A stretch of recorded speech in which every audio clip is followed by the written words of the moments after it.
कई साल के मेहनत एक पल में जिंदगी बदल गई। कई साल के मेहनत एक पल में नियम बदल गई। अरे ई का कैला ए मोदी जी, तोहरा एक फैसला से कितना आर्मी लवर के जान चल गई।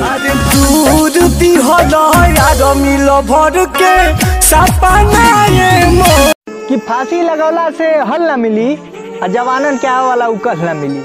कि अरे फांसी लगौला से हल न मिली और जवानन के आवे वाला उकल न मिली। अरे भाई लोग अगर ऐसे जे चल जाइबा दुनिया से, कि अगर ऐसे जे चल जाइबा लोग दुनिया से, तो माई बाबू के खुशी वाला महल न मिली।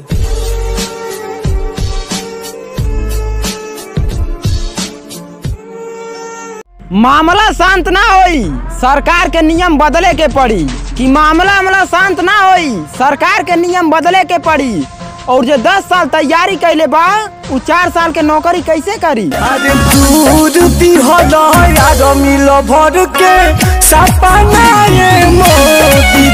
कि अरे ग्राउंड के 1600 मीटर के चक्कर लगावल, अरे सब मेहनत नाश हो गई। कि ग्राउंड के 1600 मीटर के चक्कर लगावल, अरे सब मेहनत नाश हो गई। अरे जब से टीओडी लागू भइल बा, कि अरे जब से टीओडी लागू भइल बा, हर ग्राउंड के लड़का जिंदा लाश हो गई।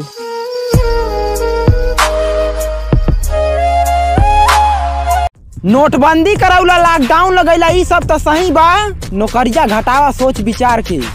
कि जवान कुछ भी करा सब सही बा। नौकरिया घटावा सोच विचार के, ना तो दुश्मन के तो मरबे करीला, सरकारों के मार ली कुर्सिया से उतार के।